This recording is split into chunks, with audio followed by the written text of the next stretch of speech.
Hello dear students, मैं भरत पाटिल आपका स्वागत करता हूँ। और आज हम स्टार्ट करने वाले हैं क्लास 10th का एक नया टॉपिक। ओके, तो उस टॉपिक को स्टार्ट करने से पहले मैं आपको कुछ मैप दिखाना चाहता हूँ। ये दो मैप मैंने आपके सामने रखे हैं, आप उनको देखिए। जो फर्स्ट मैप है, उस फर्स्ट मैप में हमें दिखाई देता है कि यहाँ पर किसी भी प्रकार के देश नहीं है। ओके, यहाँ पर हमें कुछ किंगडम्स दिखाई दे रहे हैं, जैसे ये देखिए, यहाँ पे ऑस्ट्रियन एम्पायर दिख रहा है। ओके, यहाँ पर ऑटोमन एम्पायर दिख रहा है। देन जर्मन कॉन्फेडरेशन दिख रहा है। इसका मतलब इस मैप में हमें कुछ स्पेसिफिक कंट्रीज नहीं दिख रही है, जैसे हम पर्टिकुलर नेशन बोल सके, देश, एक ऐसा कोई देश बोल सके। तो यहाँ पे एम्पायर्स दिख रहे हैं। इसका मतलब वहाँ पे मोनार्की थी, वहाँ पर राजा महाराजाओं का राज था। ओके, जिसको हम मोनार्की कहते हैं। अब ये जो दूसरा मैप है, इस दूसरे मैप में हमें कुछ चेंजेस दिखते हैं। यहाँ पे हमें बहुत सारे देश दिखाई दे रहे हैं। जैसे यहाँ पे सबसे पहले मेन फ्रांस, देन जर्मनी, ये देखिए आपको यहाँ मिलेंगे। Poland, Belarus, Ukraine, Turkey, Greece, एक और इम्पोर्टेंट कंट्री, इटली, बहुत ही इम्पोर्टेंट कंट्री है, यूनाइटेड किंगडम। तो पहले मैप में एम्पायर है, किंगडम्स है, और दूसरे मैप में हमें कंट्रीज दिख रही है। तो ये बदलाव कैसे आया? पहले वहां पे मोनार्की हुआ करती थी। ओके, डायनेस्टिक रूल हुआ करता था। लेकिन अब वो डायनेस्टिक रूल डेमोक्रेसी में कैसे कन्वर्ट हो गया? ये जो यहाँ पर एम्परर हुआ करते थे, यहाँ पर जो ऑटोमन एम्पायर था, या फिर ऑस्ट्रियन एम्पायर था, जर्मन कॉन्फेडरेशन में जो 39 स्टेट्स थे, ये कंट्रीज कैसे बन गए? किसने इसके लिए लड़ाई लड़ी? ये सारी चीजें हम यहाँ पर पढ़ने वाले हैं। तो वो चीजें हम पढ़ेंगे आपके क्लास 10th के फर्स्ट चैप्टर में, हिस्ट्री के। That is the rise of nationalism in Europe. Europe में ये जो नेशनलिज्म है, देश प्रेम है, अपने देश के प्रति या अपने देश में डेमोक्रेसी होनी चाहिए, ये प्रेम, ये नेशनलिज्म कहाँ से तैयार हुआ, ये हमें यहाँ पर पढ़ना है। तो इस लेसन की शुरुआत होती है इस इमेज से। ओके, तो ये इमेज मैं आपको एक और बार दिखा देता हूँ। ये देखिए यहाँ पर, ये एक पेंटिंग है, जो पेंटिंग तैयार की थी फ्रेडरिक सोर्यू ने, जो 1848 में प्रिपेयर की है। वैसे उन्होंने 4 अलग-अलग प्रिंट्स तैयार की थी, उसमें से ये फर्स्ट प्रिंट है। ओके, इस फर्स्ट प्रिंट में वो कुछ बताना चाहते हैं। उन्होंने जो अपनी 4 प्रिंट बनाई थी, उसका नाम रखा था डेमोक्रेटिक एंड सोशल रिपब्लिक। उन्होंने एक सपना देखा था कि पूरी पृथ्वी पर जितने भी देश है, वो सारे देश आज़ाद हो रहे हैं। तो ये देखिए, यहाँ पे एक लंबी सी लाइन दिख रही है आपको लोगों की, है ना? ये यहाँ से स्टार्ट होती है, बहुत ही लंबी सी लाइन है। ये इतनी लंबी सी लाइन में बहुत सारे देश खड़े, और ये पेंटिंग 1848 की है। तो इस पेंटिंग में हमें बताया जाता है कि ये जो सारे के सारे लोग हैं, ये डेमोक्रेसी की तरफ जा रहे हैं। यहाँ पे ये जो व्हाइट कलर में एक आपको इमेज दिख रही है, प्रतिमा है, इस इमेज का एक अर्थ है लिबर्टी। फीमेल फिगर है जो हमें बताती है कि ये लिबर्टी है, आज़ादी, आज़ादी की तरफ। तो ये सारे के सारे देश जो है, ये आज़ादी की तरफ मार्च निकल पड़े हैं। ये हमें यहाँ पर दिखाई दे रहा है। ओके, तो ये जो इमेज ऑफ लिबर्टी है, इसके एक हाथ में टॉर्च ऑफ एनलाइटमेंट है। ओके, एक हाथ में है जो टॉर्च ऑफ एनलाइटमेंट, और दूसरे हाथ में है चार्टर ऑफ राइट्स। ये देखिए यहाँ पे दिखाई दे रहा, लोगों के अधिकारों के बारे में कुछ लिखा हुआ है, तो ये यहाँ पर हमें दिखाई दे रहा है। ओके, जब हम इस लाइन के ऊपर ध्यान रखते हैं, बहुत ही लंबी सी लाइन यहाँ पर दिख रही है। इस इमेज को मैंने 5 पार्ट में डिवाइड कर दिया। तो ये हमने देख लिया first part. Okay, first part हमने देख लिया कि देयर इज वन इमेज, और ये इमेज क्या रिप्रेजेंट करती है? लिबर्टी। ओके, वो फीमेल फिगर है। जब भी हम देश का नाम लेते हैं, तो हम देश को एक फीमेल फिगर में कन्वर्ट करते हैं। आगे हम पढ़ेंगे, जैसे भारत माता, भारत को हम माता के रूप में देखते हैं, फीमेल फिगर में देखते हैं। तो ये हो गया फर्स्ट पार्ट। सेकेंड पार्ट, ये देखिए यहाँ पर, ये जो लोग लंबी सी लाइन बनाकर इसके पीछे जा रहे हैं, तो ये लोग अलग अलग देशों के रिप्रेजेंटेटिव्स है। तो सबसे आगे जो है, वो यूनाइटेड स्टेट्स ऑफ अमेरिका और स्विट्जरलैंड, सबसे आगे यूएस और स्विट्जरलैंड के लोग निकल चुके हैं। तो जो इस फिगर के आगे निकल गए, उनके देश में डेमोक्रेसी, या उनके यहाँ पर जो मोनार्की वो खत्म हो चुकी है और डेमोक्रेसी स्टार्ट हो चुकी है। और एग्जैक्ट इसके पीछे है फ्रांस। ये 1848 में बनी है, तो उनको टाइम लगा होगा। तो फ्रांस अभी बिल्कुल डेमोक्रेसी के कगार पे आ चुका है, क्योंकि फ्रांस ऐसा देश है जहाँ पर फ्रेंच रिवॉल्यूशन हुई 1789 में। उसके बाद फिर से फ्रांस में मोनार्की आई, फिर वहाँ पे रिवॉल्यूशन हुई, और फिर फ्रांस वापस नेशन स्टेट बना, एक डेमोक्रेटिक कंट्री बना। इसलिए फ्रांस 1848 में यहाँ पर बिल्कुल एग्जैक्ट इस स्टैच्यू ऑफ लिबर्टी जिसे हम कहेंगे, वो अमेरिका का नहीं, ये लिबर्टी की जो प्रतिमा है, इसके बिल्कुल नज़दीक फ्रांस। और फ्रांस के पीछे हमें यहाँ पर एक फ्लैग दिखेगा, जो है जर्मनी का। ये देखिए, ये फ्रांस का और ये जर्मनी का फ्लैग है। ओके, अब ये जो दूसरा पार्ट है, अब हम कैसे पहचानेंगे कि ये कौन से देश के? तो यहाँ पर मैंने ये जो स्क्वायर बना के रखा है, रेक्टेंगल, इस रेक्टेंगल में आपको पता चलेगा कि ये जो देश है, इन देशों के लोगों को हम उनके कॉस्ट्यूम, उनके कपड़ों से पहचानेंगे। ओके, तो देखिए ये जो दूसरा पार्ट बन जाता है उनके कॉस्ट्यूम का, यहाँ पे मैं 2 लिख देता हूँ, 2 पहले भी लिख चुका हूँ। इनके कॉस्ट्यूम से हम पहचानेंगे, तो सबसे पहले अमेरिका, स्विट्ज़रलैंड, फ्रांस, जर्मनी, और फिर उनके पीछे कौन-कौन है? तो उनके पीछे अगर हम देखेंगे तो बहुत लंबी सी लाइन है। ओके, उसके पीछे Austria, kingdom of two Sicilies, Lombardy, Poland, England, Ireland, Hungary, Russia, ये सारे के सारे आज़ादी की तरफ जा रहे हैं, इनको भी डेमोक्रेसी चाहिए, तो ये भी आज़ादी की तरफ जा रहे हैं यहाँ पर। ओके, अब तीसरा जो पार्ट बनता है वो है इनके मैप्स का, जो यहाँ पर मैं दिखा रहा हूँ आपको, ये देखिए, इनके मैप से भी हम इनको पहचान लेंगे, इनके कॉस्ट्यूम से पहचानेंगे दूसरा पार्ट, इनका तीसरा पार्ट मैप से पहचान लेंगे। फोर्थ पार्ट ये जो यहाँ पे ऊपर दिखाया गया है, इस फोर्थ पार्ट में यहाँ पर दिखाया गया कि इस इमेज में ऊपर से गॉड, सेंट, ये जो है ये अपना आशीर्वाद दे रहे हैं, वो देख रहे हैं इन सारी चीज़ों को, वो देख रहे हैं कि किस तरह से मैंने जो सोसाइटी बनाई थी वहाँ पे बंधुभाव तैयार हो रहा है, किस तरह से वो बदलाव हो रहा है। यहाँ पे क्रिस्ट, सेंट्स, एंजल्स, ये सब आपको दिखेंगे, और वो गेज, वो इस चीज़ को देख रहे हैं और उसके गवाह बनते जा रहे हैं, वो उसके ऊपर आशीर्वाद देते जा रहे हैं। यहाँ पे हमें कुछ 5 नंबर पे कुछ पड़ा हुआ दिख रहा है। ओके, ये है वहाँ पे पड़ा हुआ मोनार्की के अवशेष, क्योंकि वहाँ पे अब मोनार्की खत्म हो चुकी है। Okay, that is called remains, remains of the symbol of absolutist. यहाँ पर जो मोनार्की हुआ करती थी यूरोप में, अलग अलग देशों में राजा महाराजाओं का राज था। फ्रांस हो, जर्मनी हो, ऑटोमन एम्पायर हो, या फिर ऑस्ट्रियन एम्पायर हो, उन सारे एम्पायर्स के अंडर में न जाने कितने बड़े बड़े देश थे, उनके बीच में राजा महाराजाओं का राज था।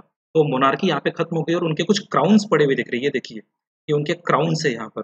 इसका मतलब ये जो लोग आज़ादी की तरफ जा रहे हैं, तो आज़ादी की तरफ जाते जाते मोनार्की खत्म होती जा रही है। तो ये हमारा 5th पार्ट है।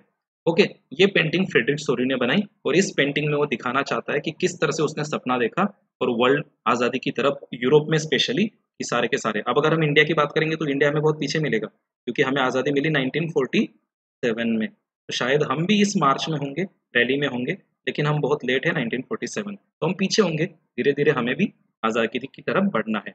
ओके, नेक्स्ट पॉइंट में आते हैं। अब नेक्स्ट पॉइंट यहाँ पर बताता है कि जिन देशों को आज़ादी मिल गई, उन देशों में ऐसा क्या-क्या हुआ था, तो उन देशों में नेशनलिज्म तैयार हुआ। ओके, नेशनलिज्म तैयार हुआ, देश प्रेम तैयार हुआ, देश प्रेम वहाँ पे इमर्ज्ड हुआ। किसकी वजह से? लोगों की वजह से। कुछ थे वहाँ पे ग्रुप्स जिनकी वजह से नेशनलिज्म तैयार हुआ। उसमें कुछ पॉलिटिकल चेंजेस हुए बहुत बड़े-बड़े, अचानक पॉलिटिकल चेंजेस किए गए, और उन चेंजेस की वजह से अब जो एम्पायर हुआ करता था वो देश बन चुका है। तो सबसे पहले वो बना नेशन स्टेट। ये देखिए मैं नेशन स्टेट को सर्कल कर देता हूँ।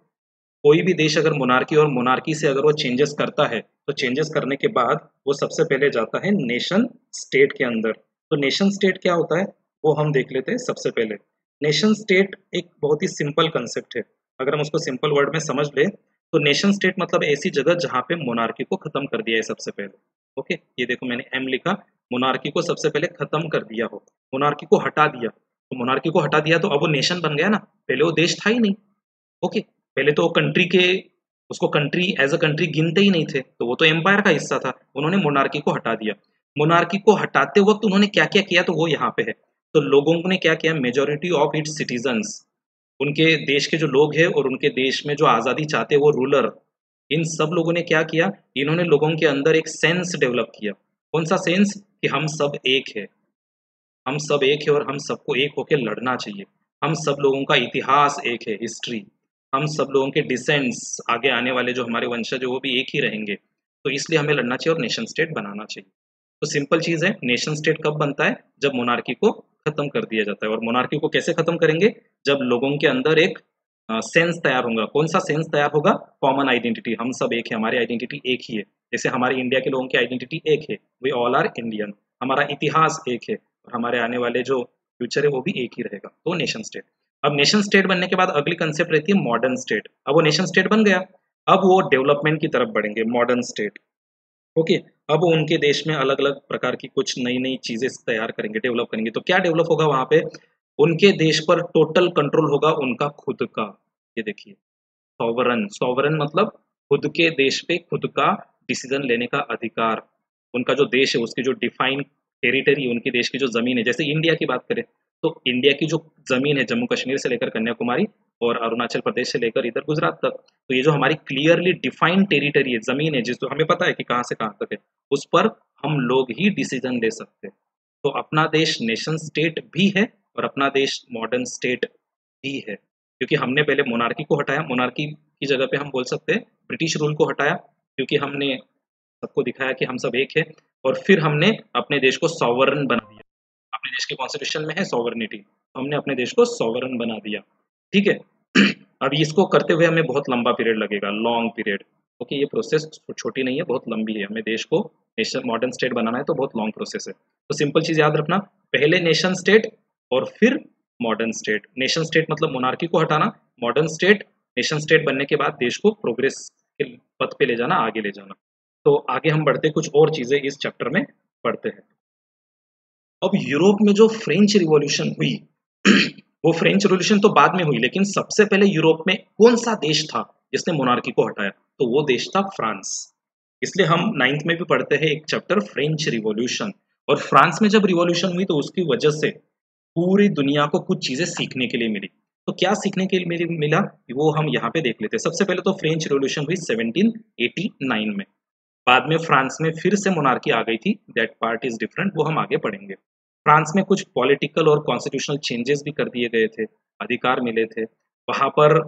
उन्होंने मोनार्की को खत्म कर दिया था। सॉवर्निटी, सॉवर्निटी, ओके, देखिए यहाँ पे लिखा है transfer of sovereignty from the monarchy. Monarchy से लोग सॉवरन हो गए। सॉवरन मतलब खुद के डिसीजन खुद लेना, बिना किसी के दबाव में आए। ओके, जब फ्रेंच रिवॉल्यूशन हुई तो उन्होंने दो कंसेप्ट डेवलप की, लै पैट्रे एंड ले सिटर्न। लै पैट्रे मीन्स फादरलैंड। फादरलैंड क्या होती है? जहाँ पे आपको इक्वल राइट्स मिलते हैं।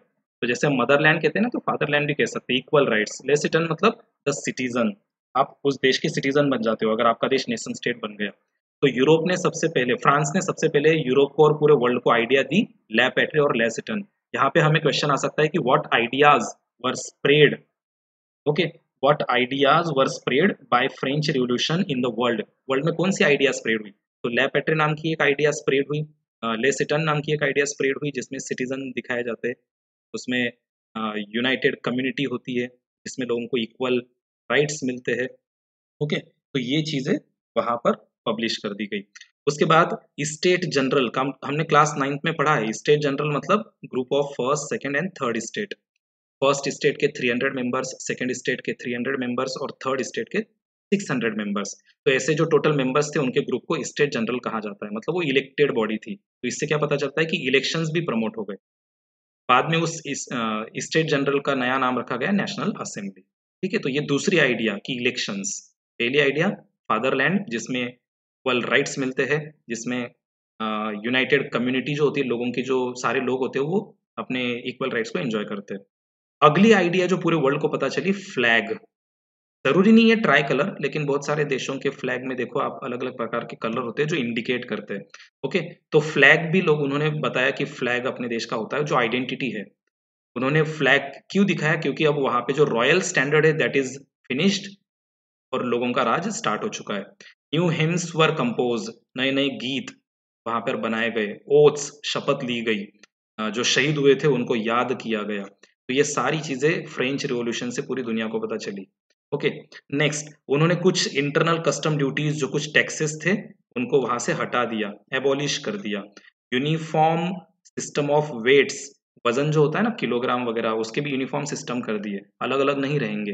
जैसे किसी जगह पे 1 किलो मतलब 1000 ग्राम और दूसरी जगह पे 1 किलो मतलब 980 ग्राम, ये जो डिफरेंसेस है इसको हटा दिया। मेजर्स, मेजरमेंट के लिए भी जो डिफरेंसेस है, सेंटीमीटर मीटर, इसमें भी अगर कोई डिफरेंसेस है तो उनको भी उन्होंने हटा दिया फ्रांस में से। तो देखो इतने सारे चेंजेस फ्रांस से हुए और ये सारे चेंजेस पूरी दुनिया को पता चल गए। ओके, अब फ्रांस में जिन्होंने ये रिवॉल्यूशन करवाई उन लोगों का ऐसा कहना है कि हमारा मिशन सिर्फ फ्रांस नहीं है, हमारा मिशन है, हमारा ये कहना है कि हम ये जो फ्रांस की आज़ादी की आइडिया है, लिबर्टी की जो आइडिया है, ये हम पूरे यूरोप में फैला देंगे और पूरे यूरोप में जो डेस्पोटिज्म है, जो मोनार्की है, इसको हम खत्म कर देंगे। फिर फ्रांस में बहुत सारे जो यंग थे उन्होंने जेकोबिन क्लब भी बनाया। जेकोबिन क्लब पहले लोगों के फायदे के लिए बना था, तो ये जेकोबिन क्लब भी बनना शुरू हो गया। स्टूडेंट्स ने बनाया, ये देखिए एजुकेटेड मिडिल क्लास के लोगों ने बनाया जेकोबिन क्लब। तो फ्रेंच रिवॉल्यूशन से हमें ये सारे आइडिया पता चलती है, लेकिन मेन पॉइंट तो हमने छोड़ दिया, वो है यहाँ पे लिखता हूँ liberty, equality and fraternity. French revolution से ये तीन मेन कंसेप्ट पूरे वर्ल्ड को पता चलता है। तो ये है French revolution and the idea which was spread through out the world. ये सारी चीजें पूरे वर्ल्ड को पता चल गई। इसमें देखो आप, ये यूनिफॉर्म सिस्टम जो है, यूनिफॉर्म लॉज, ये चीजें भी याद रख सकते हैं। यूनिफॉर्म सिस्टम मतलब यूनिफॉर्म रूल्स, सबके लिए एक जैसे लॉ, सारे सिटीजन्स के लिए जो उस देश में रहते हैं। तो ये भी फ्रेंच रेवोल्यूशन से आइडिया स्प्रेड हुई। अब आगे बढ़ते हैं। जैसे ही फ्रांस में नेशनलिज्म हुआ, फ्रांस एक नेशन बन गया, तो फ्रांस के लोगों को लगा कि अब हमें दूसरे देशों में भी जाना चाहिए। ओके, तो दूसरे देशों में भी गए, वो हम आगे पढ़ेंगे। लेकिन हम फ्रांस के कुछ टाइम पीरियड्स और यूरोप के कुछ टाइम पीरियड्स देख लेते हैं। सबसे पहले फ्रेंच रेवोल्यूशन हुई 1789 में। 1791 में उन्होंने कॉन्स्टिट्यूशन का ड्राफ्ट तैयार किया। 1792 में उन्होंने मोनार्की को एबॉलिश कर दिया और फ्रांस को रिपब्लिक बना दिया, लोगों को राइट टू वोट दे दिया। वो राइट टू वोट किसको दिया वो भी बहुत डिटेल में है। फिर उन्होंने 1793-94 का पीरियड जो था, वो the reign of terror, Maximilien Robespierre जो जैकोबिन क्लब का था, उसने भी बहुत ज़्यादा लोगों को परेशान किया। फिर वहाँ पर मैक्सिमिलियन रॉबिन्सपियर के जाने के बाद, जैकोबिन क्लब के जाने के बाद डायरेक्टरी रूल ऑफ फ्रांस आया। फिर उनको डायरेक्टरी रूल ऑफ फ्रांस में क्लैश था between that executives and other people, तो उसकी वजह से फायदा मिला नेपोलियन को और नेपोलियन बन गया फ्रांस का राज 1804 में। 1804 से 1815 तक इस पीरियड को नेपोलियनिक पीरियड कहते हैं। ओके, यहाँ से फ्रांस की पूरी शक्ल बदल गई, क्योंकि नेपोलियन ने भले ही वहां पर मोनार्की को खत्म किया हो, लेकिन उसने डेमोक्रेसी को भी बढ़ावा ज्यादा नहीं दिया। ओके, फिर उसके बाद 1815 से 1830 का जो पीरियड था, ये कंजर्वेटिव्स का पीरियड है। कंजर्वेटिव्स ने क्या किया, ये जो नेपोलियन की वजह से या किसी की वजह से जो जो देश आजाद हुए थे, उनको इन्होंने फिर से गुलाम बना दिया।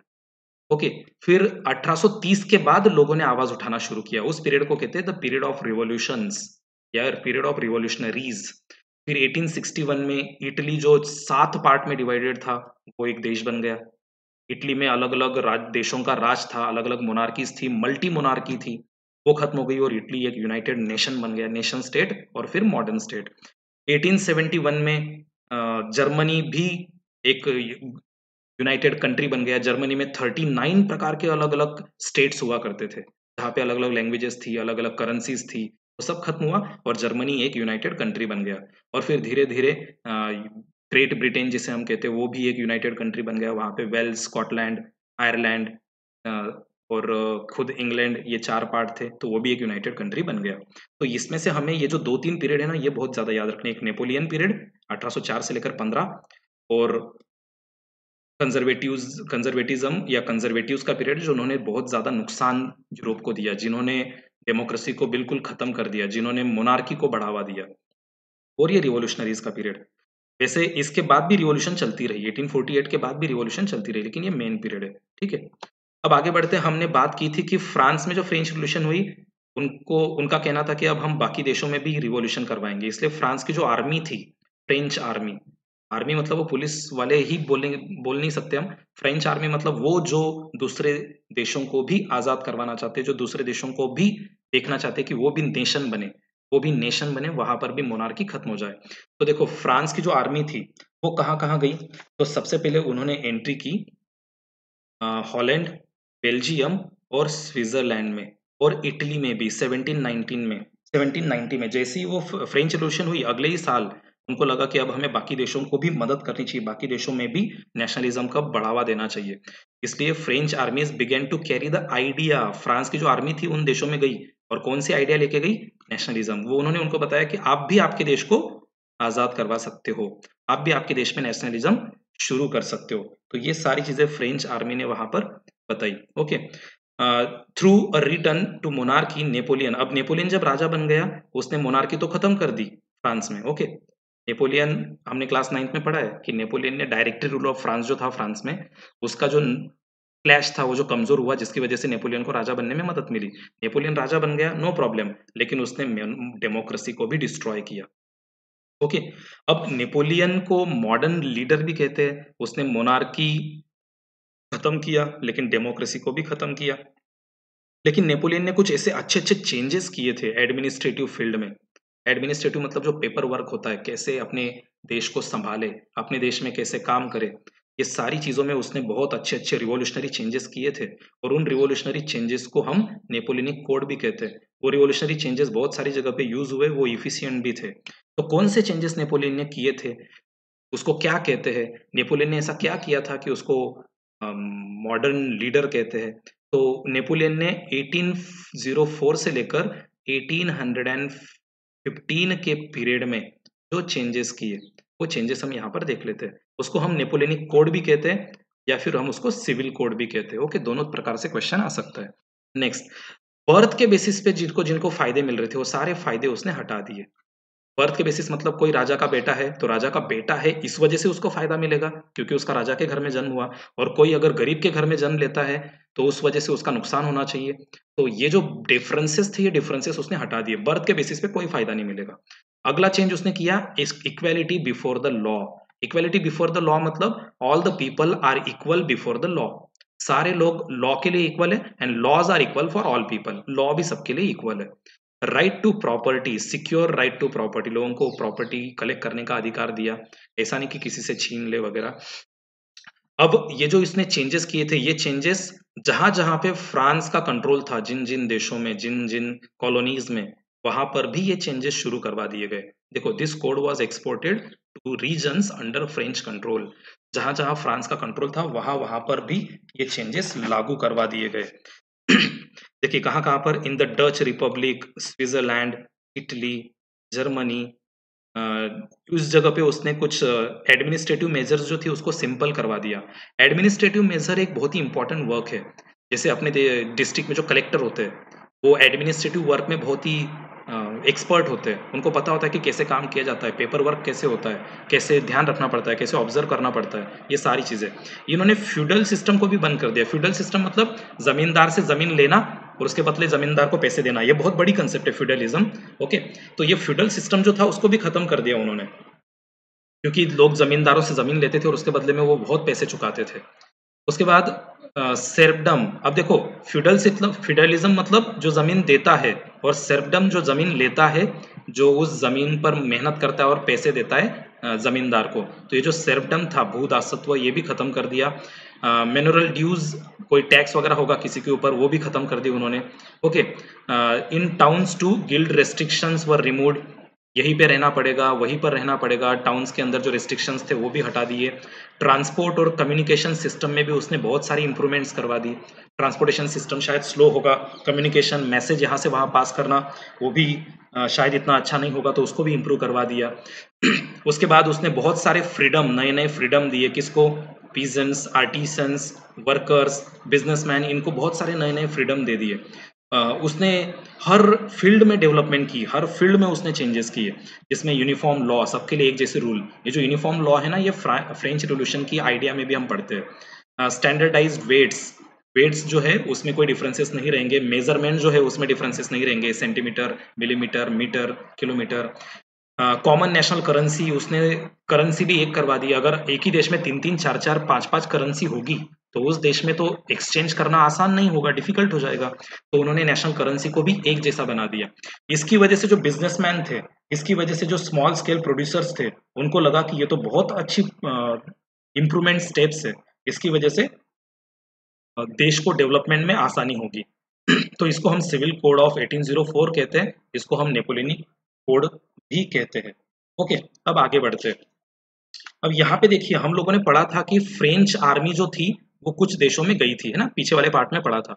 अब वो शुरुआत में जब फ्रेंच आर्मी स्विट्जरलैंड गई, बेल्जियम गई, पोलैंड गई, तो शुरुआत में उनका बड़ा अच्छा स्वागत हुआ। क्यों स्वागत हुआ? क्योंकि उनको हार्बिंगर्स ऑफ लिबर्टी माना गया, लिबर्टी का मैसेज लाने वाले।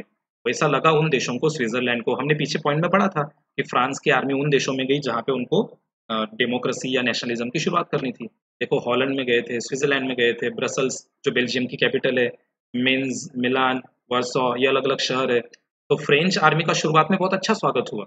ओके, तब लग रहा था कि चलो अच्छी बात है। लेकिन आगे देखिए, धीरे धीरे ये लगने लगा, it became clear that new administrative arrangements, France की आर्मी ने जो नए नए चेंजेस किए थे, वो नए नए चेंजेस इन देशों के लोगों को सही में रास नहीं आए। इन देशों को लोगों को लगा कि हम इन चेंजेस के साथ नहीं चल सकते, hand in hand, go hand in hand, मतलब हम इनके जो बनाए हुए चेंजेस है, फ्रेंच आर्मी ने जो पोलैंड में चेंजेस किए थे, फ्रेंच आर्मी ने जो फ्रांस में चेंजेस किए थे, हम इन चेंजेस के साथ नहीं चल सकते। तो क्या क्या ऐसे चेंजेस किए थे? तो उन्होंने टैक्स बढ़ा दिया था। इसने फ्रेंच आर्मी ने, फ्रांस ने जो वहाँ पर नेशनलिज्म की शुरुआत की तो उसके साथ साथ टैक्सेस भी बढ़ा दिए। सेंसरशिप, कोई अगर बुक पब्लिश करना चाहता है, कोई ड्रामा है, कोई फ़िल्म है, कुछ भी पब्लिश करना चाहता है, न्यूज़पेपर में कुछ छापना चाहता है, तो उसको पहले परमिशन लेनी पड़ेगी, उस पर ध्यान रखने वाले डिपार्टमेंट्स होंगे। Force conscription into the French army, ज़बरदस्ती फ्रेंच आर्मी में भर्ती कर दिया जाएगा। तो इस वजह से जो पोलैंड, स्विट्ज़रलैंड, बेल्जियम के जो लोग थे, बाद में उनको गुस्सा आने लग गया फ्रेंच आर्मी के ऊपर। ओके, देखिए आगे लिखा है, तो फ्रेंच आर्मी के ऊपर गुस्सा आने लग गया, तो इस वजह से जो उनका पर्पस था नेशनलिज्म का, वो कहीं न कहीं दब के रह गया, कहीं न कहीं वो पर्पस जो था वो सक्सेसफुल नहीं हुआ। अब आगे बढ़ते हैं। अब हम, ये हो गया फ्रांस की बात, ये सिर्फ फ्रांस की बात हो गई कि फ्रेंच रिवॉल्यूशन के बाद क्या-क्या हुआ। अब हम बात पूरे यूरोप की करते हैं। पूरे यूरोप में बहुत सारे एम्पायर है, और ये जो बहुत सारे एम्पायर्स है, इन एम्पायर्स में जो देश है उनको आज़ाद करवाना है। कैसे करेंगे? क्योंकि वो जो एम्पायर है वो डिवाइडेड है, वहाँ पर बहुत ज़्यादा डाइवर्सिटी है। ये पॉइंट हम पढ़ेंगे, the making of nationalism in Europe. Europe में नेशनलिज्म कैसे तैयार करें? कैसे तैयार करें मतलब, क्योंकि वहाँ पे डाइवर्सिटी बहुत ज़्यादा है, डाइवर्सिटी बहुत ज़्यादा है वहाँ पर। डाइवर्सिटी इतनी ज़्यादा है कि वहाँ पे अलग-अलग लैंग्वेजेस बोली जाती है, अलग-अलग एम्पायर है, अमीर और गरीब का डिफरेंस है। अगर इस प्रकार का यूरोप है, देखिए ऑस्ट्रियन एम्पायर है, ऑटोमन हम पहले भी बता चुके हैं, ऑटोमन एम्पायर है, इधर जर्मन कॉन्फेडरेशन है। तो इतने ज़्यादा डिवाइडेड, ये ग्रेट ब्रिटेन नाम का जिसमें 4 अलग-अलग पार्ट थे, तो इतने ज़्यादा अगर यूरोप डिवाइडेड है तो इसको यूनिफाइड कैसे करेंगे? इसको देश, इनमें जो अलग-अलग एम्पायर्स में कंट्रीज़ है उनको नेशन कैसे बनाएँगे? नेशन मतलब मोनार्की हटा के डेमोक्रेसी कैसे स्टार्ट करेंगे? देखते हैं आगे। तो इसमें हमें पता चलेगा कि आज हम जिस देश को देखते हैं, जैसे आज हम जर्मनी को देखते हैं, इटली, स्विट्ज़रलैंड, तो ये आज जैसे दिखते हैं वैसे पहले नहीं थे। दे वर डिवाइडेड इंटू किंगडम्स, उसमें राजा-महाराजा बहुत ज़्यादा थे। जर्मनी की बात करेंगे तो जर्मनी में 39 अलग-अलग स्टेट्स थे। इटली की बात करेंगे तो इटली में 7 अलग-अलग स्टेट थे। उसमें स्पेन का भी अधिकार था, ऑस्ट्रिया भी था, उसमें पोप भी था, पोप जो क्रिश्चियन कम्युनिटी में हाईएस्ट पोजीशन होती है। स्विट्ज़रलैंड भी अलग-अलग पार्ट्स में डिवाइडेड था, उसमें डचीज़ थे, कैंटोन्स थे, अलग-अलग रूलर्स थे। इस वजह से अ, उनकी अलग-अलग एरिया बन चुके थे। तो यूरोप जो था बहुत ज़्यादा डिवाइडेड था, बहुत ज़्यादा डाइवर्स था। Okay, they did not see, ये जो लोग हैं यूरोप के, they did not see themselves as sharing a collective identity. वो सभी लोग यूनाइट नहीं हो पा रहे थे। उन सभी लोगों के अंदर वो फीलिंग ही नहीं थी कि हम सब एक है, हम सब लोगों का कॉमन कल्चर है, एक ही कल्चर है। यूरोप में जनरली स्पेशली 3 बड़े-बड़े एम्पायर थे। तो सबसे पहला एम्पायर है हब्सबर्ग एम्पायर। अब देखो इस हब्सबर्ग एम्पायर की बात करेंगे तो ये बहुत बड़ा है। अलग-अलग लैंग्वेजेस बोली जाती है, अलग-अलग एथनिक ग्रुप्स है। इसमें क्या-क्या है? तो इसमें ऑस्ट्रिया, हंगेरी का एक बहुत बड़ा-सा पैचवर्क है। ऑस्ट्रिया हंगेरी पे वो राज करते हैं। अ, इसमें और भी अलग-अलग है, ट्रॉयल, ऑस्ट्रिया, स्वीडेंटलैंड, बोहेमिया, जिसमें एरिस्टोक्रेसी नाम का जो ग्रुप है वो बहुत ज़्यादा डोमिनेंट है यहाँ पे। एरिस्टोक्रेसी मतलब जो रिच है, अमीर है, बहुत पैसा है, जो जर्मन लैंग्वेज बोलते हैं। इसमें इटालियन स्पीकिंग लोम्बार्डी और वेनेटिया, ये 2 एरिया भी है, लोम्बार्डे और वेनेटिया, जिसमें इटालियन लैंग्वेज बोली जाती है। तो इस तरह से ये हो गया पहला प्रोविंस। ओके, दूसरा आता है पहला एम्पायर या पहला डोमिनेंट ग्रुप, दूसरा आता है हंगेरी। हंगेरी में जो आधी पॉपुलेशन है वो मैगियार नाम की लैंग्वेज बोलती है, वहाँ पे अलग-अलग डायलेक्ट्स भी बोली जाती है। ओके, और तीसरा आता है गैलिसिया। गैलिसिया में भी एरिस्टोक्रेटिक लोग हैं, जो रिच है, अमीर है, जिनके पास बहुत ज़्यादा प्रॉपर्टी है, और ये लोग पोलिश लैंग्वेज बोलते हैं। तो इस तरह से ये जो 3 इम्पोर्टेंट ग्रुप है यूरोप में, इन तीनों के अलावा और भी कुछ इम्पोर्टेंट वहाँ पे डोमिनेंट ग्रुप्स है। ये 3 तो सबसे ज़्यादा मेन है। ओके, तो इनके अलावा वहाँ पर कौन-कौन है? तो वहाँ पे पीजेंट्स है, मज़दूर है, बोहेमियंस है, स्लोवोक्स है, नॉर्थ में रहते हैं, यूरोप के नॉर्थ में, यहाँ पर अगर हम बात करेंगे तो। ओके, नॉर्थ के हिस्से में यहाँ पर। उसके बाद वहाँ पर स्लोवेन्स है, स्लोवेन्स इन कार्नोलिया जो क्रोट्स नाम के हैं, साउथ में रहते हैं, रोमांस है, ईस्ट में रहते हैं, ईस्ट ऑफ ट्रांसिल्वेनिया में। तो बहुत ज़्यादा डाइवर्सिटी है। वो 3 हम इतने सारे नाम नहीं याद रखने, आपको सिर्फ Habsburg empire, Hungary and Galicia. Okay, ये 3 गैलिसिया, ये 3 हमें पार्ट यहाँ पर याद रखने हैं। समझ में आ रहा है? बहुत सिंपल पार्ट है। तो इतना ज़्यादा डाइवर्स ये यूरोप था।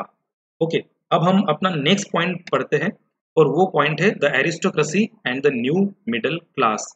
तो डियर स्टूडेंट्स, आज के लिए हम यहीं तक पढ़ेंगे।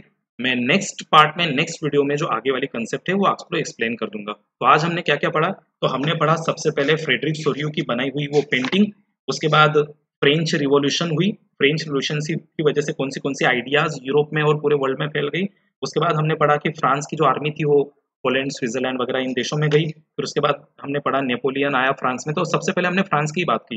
नेपोलियनिक कोड आया, नेपोलियनिक कोड में बहुत सारे चेंजेस कर दिए गए। उसके बाद हमने वापस पीछे वाले पॉइंट को स्टार्ट किया, जिसमें हमने पढ़ा कि फ्रांस की जो आर्मी थी, फ्रेंच आर्मी जो अलग-अलग देशों में गई थी, वहाँ पे उनका शुरुआत में स्वागत हुआ था, लेकिन बाद में नहीं। और फिर लास्ट पॉइंट हमने पढ़ा, यूरोप बहुत ज़्यादा डिवाइडेड था, अब वहाँ पर नेशनलिज़्म, देश प्रेम कैसे तैयार करेंगे। तो इतना पार्ट हमने पढ़ लिया है, तो नेक्स्ट पार्ट में हम आगे वाला पार्ट कवर करेंगे। Thank you very much.